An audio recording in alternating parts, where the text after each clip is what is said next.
Thank you, ma'am. Thank you very much. Thank you. Thank you, everyone, and thank you for your patience.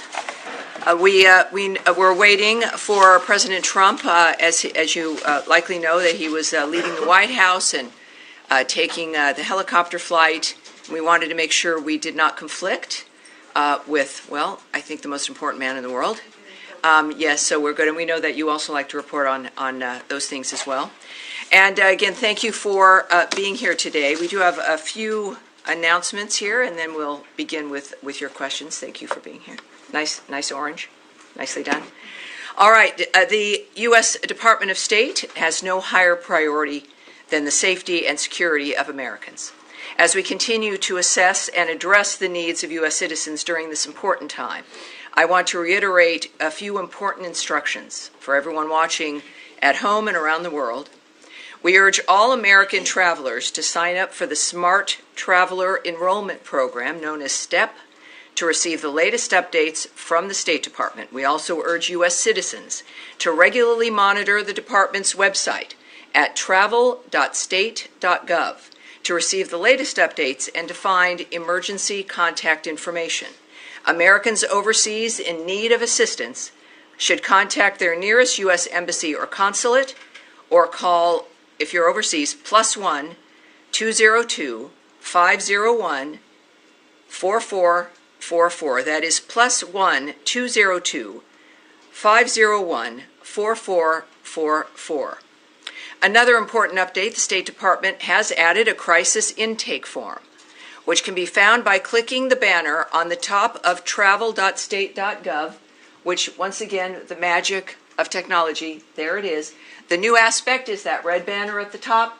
Click on Israel and Iran departure info for U.S. citizens and follow the instructions for more information.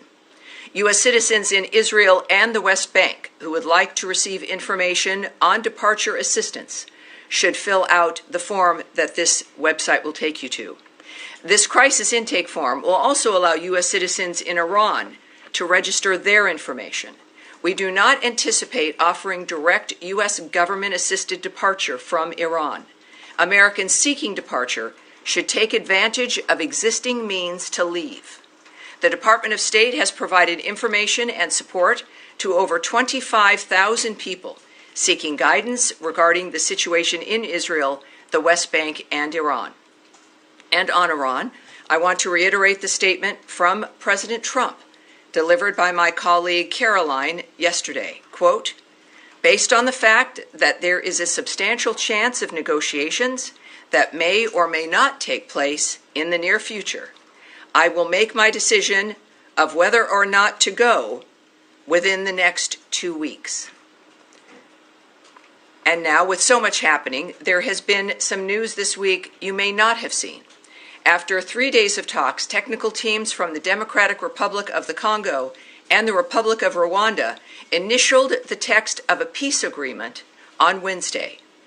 Next Friday, June 27th, Secretary of State Marco Rubio will witness the ministerial signing of that peace agreement right here at the Department of State, led by the foreign ministers of Rwanda and the Democratic Republic of the Congo.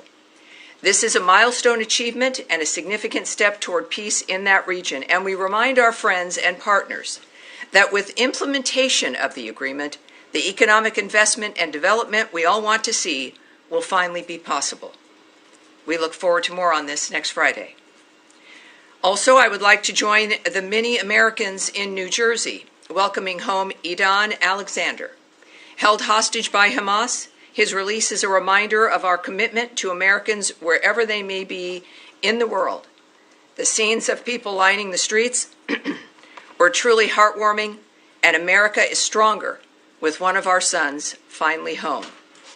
And lastly, we are having this briefing on Friday because we were not here yesterday because it was the holiday Juneteenth. On June 19th, for everyone wondering and not perhaps having all the details, on June 19th, 1865, Union Major General Gordon Granger arrived in Galveston, Texas to announce General Order Number 3, declaring that all enslaved people in Texas were free. More than 2 years after President Abraham Lincoln's Emancipation Proclamation had officially ended slavery in Confederate States, I should say. This day, now known as Juneteenth, has become a profound commemoration of freedom and resilience.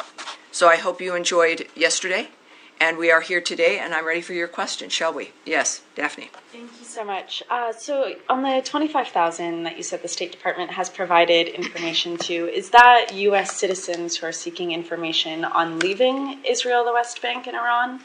It's information in general. So it would be a combination, I'm sure, but it's a general information, conditions, perhaps departures as well, but general information. Okay, and do you have any numbers on the number of U.S. citizens that are seeking information on departing Israel or Iran? Those are not numbers that I will share at this time. Just as a reminder as well, while today is a bit different than the feeling of Tuesday, we are still in a dynamic where there are still hostilities, where there are still people in bunkers, where there is still a danger. Clearly, we've heard the statement from President Trump about his posture at this point.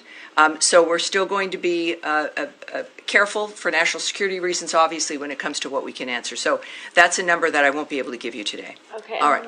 All right. And we will not. We'll do one more, but then we will continue on here. Yes, go ahead. Thank you. Just on Ambassador Huckabee's tweet, he said that the U.S. is working to get military, commercial, charter flights, and cruise ships for evacuation.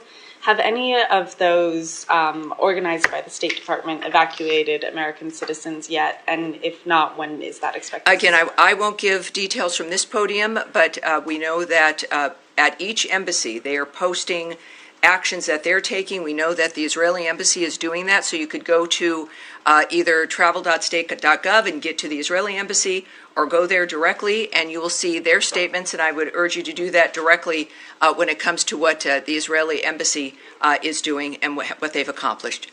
Yes, sir. Thank you. Florida Governor Ron DeSantis chartered flights, apparently, for Americans in Israel seeking to leave, and successfully got, I believe it's 1,500 out. I was wondering if those charter flights were coordinated with the State Department in any way, or was this done on some tangent? Well, I think that there's, and we know that there, of course, are some independent efforts to get American citizens out of those areas, and when we suggest that people take advantage of existing means, we would include, of course, the nature of other opportunities to leave, independent efforts, independent groups managing those dynamics. As far as the DeSantis effort, I would suggest you call the state of Florida, call his office, and I'm sure that they'll get you more information. All right, Nadia. Thank you, Tammy. Since the president said there is substantial opportunity for negotiation and has given it 2 weeks, why not send in a U.S. representative to join the Europeans with the Iranians in Geneva today? And second, Mr. Grossi is worried that if Boushahar reacts... Let me answer your first one first, if I may, and then we'll follow up with your second. First of all, Geneva is a discussion involving the Europeans. Of course, we're working on many different fronts and have from the beginning here in leading the nature of finding a solution to this problem. And we certainly continue to. The President's made it very clear. As he has, again, not just about this issue, but every other war and conflict that he's trying to stop. And also with his statement that he would allow to make a decision within the 2 weeks because of the potential. So those efforts continue on. How we're pursuing those efforts are up to the president, and he's making those decisions and anticipates that it might be worth waiting those 2 weeks. But other than, I can't characterize the why or the how. But I think it's important. One thing I think of the many that Americans have learned about President Trump is to believe what he says, to know that he'll deliver, and to not second guess the nature of the choices he's making. Great. And second, Mr. Grossi is worried about reaction coming from Boushahar if it was attacked. So are you worried that as a result of these attacks on any of the reactors that actually we might have a nuclear radiation? Well, certainly. I'm not going to speculate on the impact of the nature of what is transpiring in any country in this regard. I know that Israel has issued statements afterwards in dealing with any concerns regarding the actions that they're taking, and I would refer you to the Israeli government in that regard. But I'm not going to speculate on a hypothetical dynamic at this point. All right, yes. With regard to the talks taking place today, or concluded today in Geneva, does the Trump administration believe that they were productive in paving the way for diplomacy? Well, I don't want to characterize what the Secretary of State may think of what has happened. I know that the government as a whole, that we're hopeful for every new opportunity, every new effort to have this come to a conclusion that is diplomatic. That is something clearly we've seen in the president's posture. So while I won't be able to characterize it about what their opinions are at this point, I think at some point we may find that out. But I do know that we do hope that every effort is successful. Two more quick questions. Is the Secretary planning to get on the phone with any of those foreign counterparts that were in the meeting later today? Well, I know that, of course, he's headed to The Hague next week.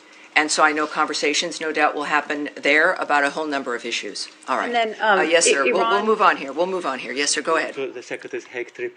When he was in Brussels in early April, he told us that it would take a few days or weeks, not months, certainly, for him to assess whether or not Putin was serious about ending the war. Today, we have all seen Putin's statements. So he himself made it clear that he has no intention to end the war and the killing.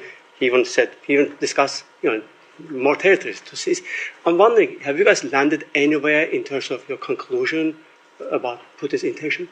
Well, we know that since that point, I don't think he said days at that point, but he said a matter of weeks. And in that process, we saw our posture adjust in that framework. At the same time, as I mentioned before, during negotiations, things sometimes progress. Things change. That's the whole point of negotiations and conversations, is that you signal that how long it is generally that you're willing to wait, but that you would know if someone is serious. And then, again, it's not a static environment as you're moving forward through that time. At the same time, we've heard since then some very blunt comments by President Trump about President Putin. We also know that the parties themselves have met directly. And I think that that's also where we've landed at this point in comments from both the President and Secretary of State, that the only way this is going to end is for the two parties to meet and come to a conclusion and a decision and some kind of an agreement. That is where it is. And, of course, we are always present. We remain concerned and issued comments a couple of days ago about the nature of what's happening in Ukraine and the death of an American. So we are there. We have been, of course, Ukraine's biggest supporter, and we continue to hope for and work with and observe the nature of how the conversations are going at this point between the two parties. And that, like every other negotiation, can change one way or another. But that's our posture at this point. Of course, America is still involved, and we're clearly making our presence, our caring about the situation known, and that's where we're at this point. Point taken, Tom. But in light of today's comments, as I mentioned, Putin's comments, and also his press secretary said that now we have a strategic advantage, quote, why should we lose it? We're going to move forward. So in light of those comments, why not calling them out for not being serious about the peace process? Well, again, we're not in just a world where when we see something online that we are going to choose how we're going to respond as an individual. There are many different fronts always in every situation that we remain involved in. So it's not as simple as a single response to a single quote that came from a statement or something online. This is about dealing with certain situations in a complex manner. Only the president can make the decision about how to proceed. Only he knows all the elements about what's important and how we're going to make a difference. And that's where we have it. It's, as I term it, as I did a couple days ago, there is one guiding hand to the choices that we make, and that would include with Russia, Ukraine, and every conflict he's trying to stop. May I ask one yes. No, we are going to move on here. Thank you, sir. All right, to go back to Iran just for two questions. Of course. One, just for clarification, have any Americans been killed or injured in Iranian strikes so far? You know, I don't think so. Is that, do we have numbers, or is that something that we've been able to, let's take that back and see where things stand at this point. I do know that the reports that I've seen are that there have been no American injuries or injuries of staff at embassies and consulates. But let's take that back. And again, I would caution, obviously, this is a shocking continuation of a war that affects many countries, and we'll get back to you with the latest that we have. I suppose the flip side, thank you, we would appreciate an update. The flip Of course. side would be if, and again, just a reminder for people watching, when we say we're going to take it back, it means we get the answer and get it directly to the reporter, and then have it, and obviously in this case, as a fluid situation, we'll continue to watch it. Thank you. And insofar as you're looking into it, if there are American citizens in Iran, which we haven't gotten an estimate of how many Americans might be in Iran, sure. If there are injuries or deaths there, we would also be interested. Well, yes, again, the messaging is for also Americans who are in Iran, and again, urging them to go to travel.state.gov, and we're certainly aware of them. Our task force is working on all of this for every American who is in that region, which provides a different dynamic for some, whether it is, of course, Israel, Iraq or Iran, etc. Wherever they may be in the Middle East, we're there for them. Thank you. The other question is on diplomacy. So we understand the Special Envoy Steve Witkoff is in some sort of contact with the Iranians. How would you encourage us to think about that contact? Is that a prelude to negotiations? What's the nature of that of his engagement with the Iranians? Well, I wouldn't characterize it at all, except there are things that we know, which is that there had been negotiations, that we had gotten Iran to the table. We'd been having those conversations, led by Special Envoy Steve Witkoff. And we know that the president, from his statement, which is, I think, worth noting again, because it's very specific in its nature, and also, I must say, when I saw it, very Trump-like in his statement, as a man who is serious about everything he addresses, but in this particular kind of way, when it's existential, life and death, that he genuinely, it's not posturing. He wants to have it be solved diplomatically. He knows it can be. He knows, based on what he's accomplished already in the past, and the nature of human beings, which in business you learn a lot about as well, but certainly in his governmental experience and as a leader. Again, he said, directly from the president, quote, based on the fact that there is a substantial chance of negotiations that may or may not take place with Iran in the near future, I will make my decision whether or not to go within the next 2 weeks. On that front, do you have an understanding of why there's now a 2-week window for diplomacy? Because at the same time, the White House said yesterday they understand it might be a couple of weeks before the Iranians achieve a nuclear weapon. No, but he has his reasons, and he's the one who knows, and that is the specificity of his statement. And I'll leave it at that. All right? Thank you. Yes, sir, at the end here. So on Ukraine, you said that... Can you tell me your name and your outlet? Oskar Gorzyński, Polish press agency.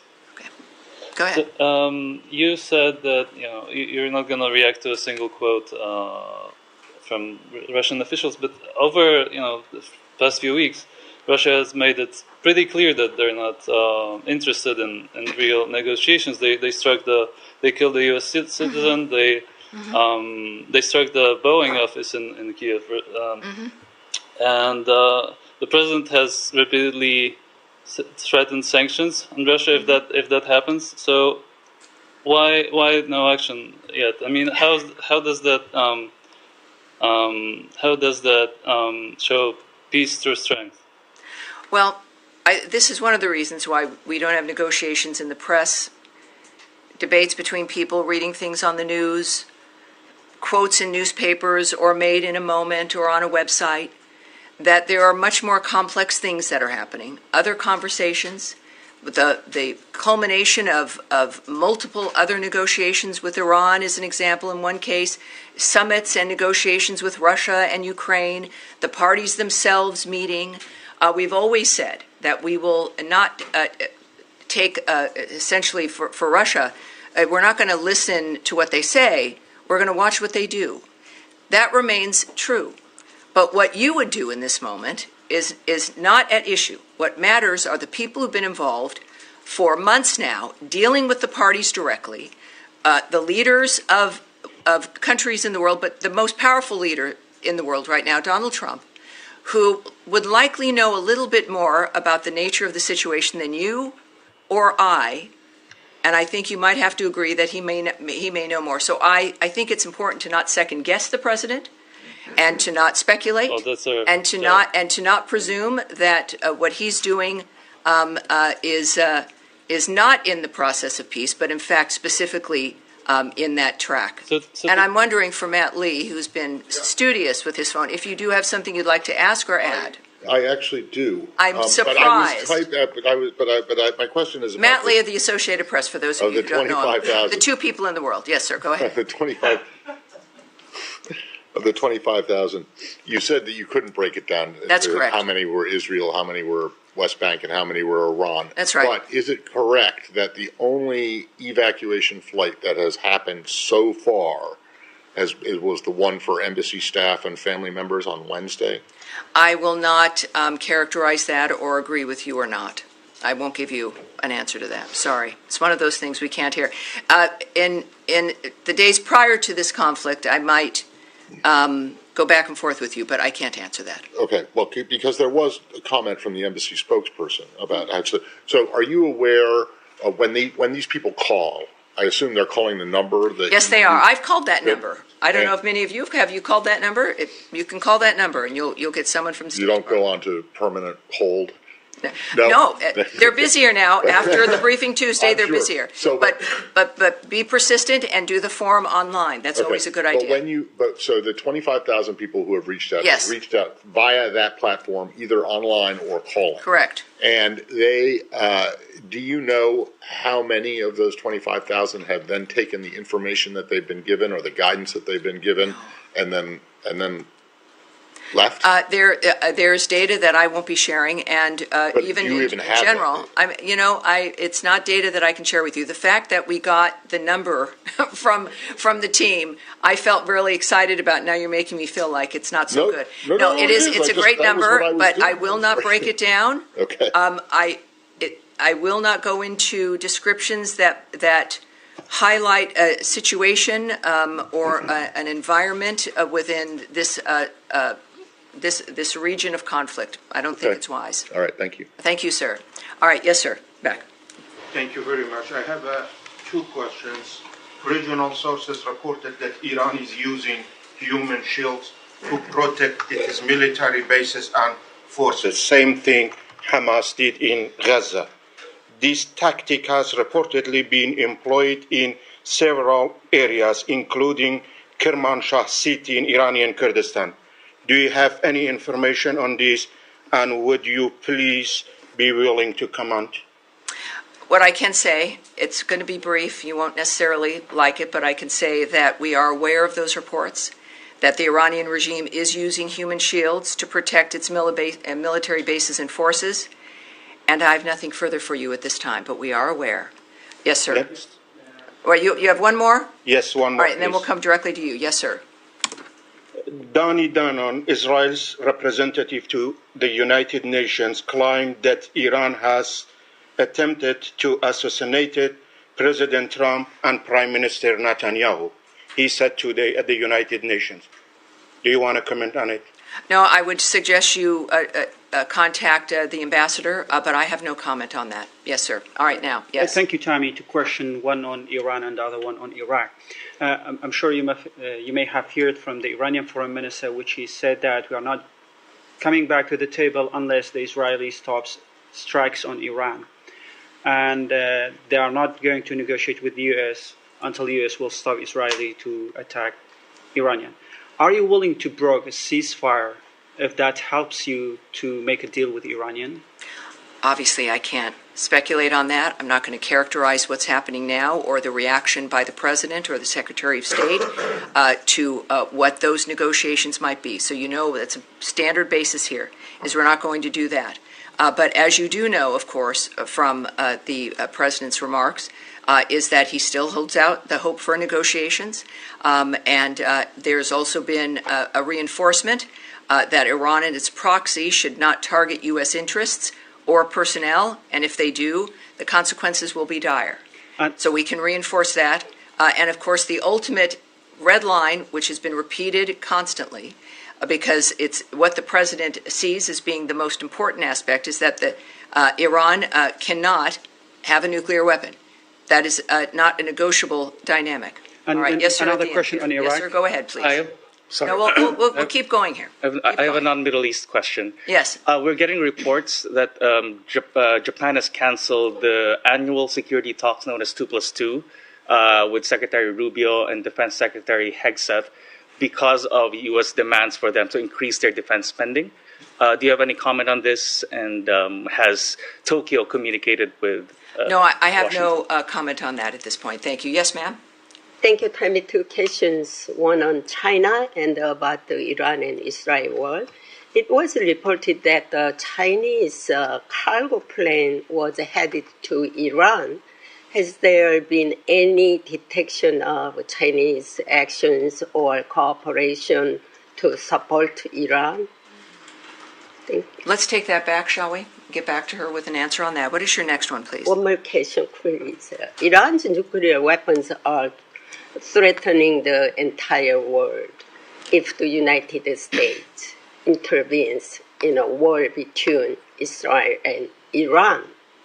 Do you think it will need support or cooperation from its allies?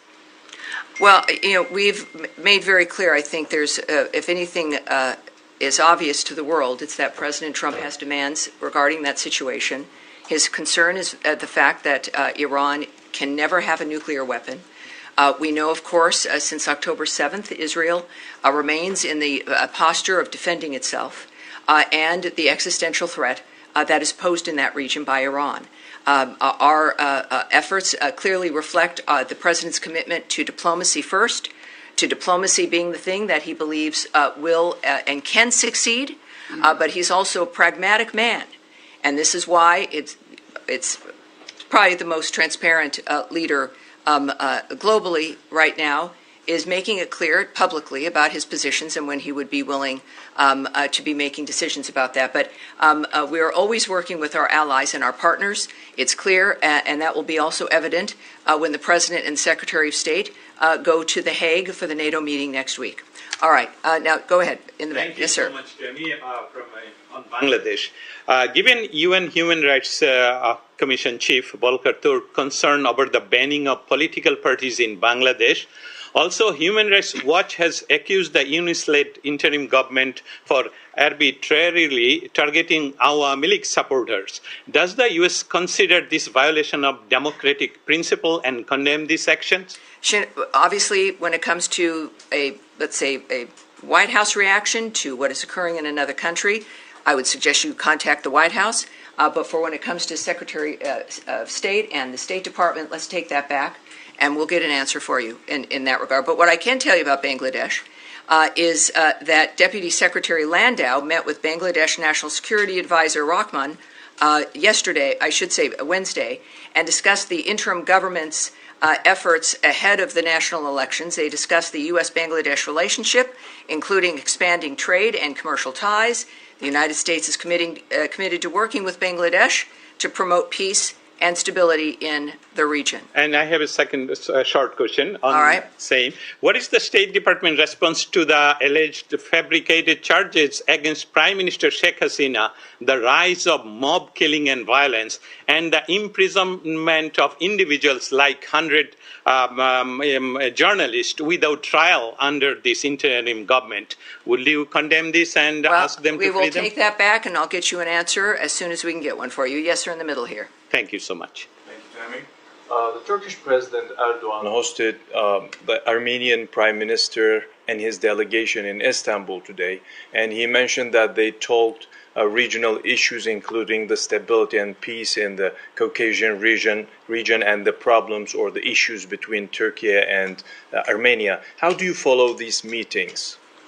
Well, I've not spoken to the Secretary specifically about that particular instance, but I'm sure we will be able to get to you his opinion and the nature of how he's reacting. I would also suggest the White House as well for you for more information in that regard, but if we can take that back. And with that, that is going to be it for me today. It is, again, Friday. My thanks to you for coming up on a day that is not our normal briefing day, and I appreciate it. Have a lovely day, and we will see you next week. Tuesday and Thursday is where is it? Is security here or is security not here? Let's get this going because this has gotten a little old and inappropriate. Thank you, everyone. Appreciate it. Thank you.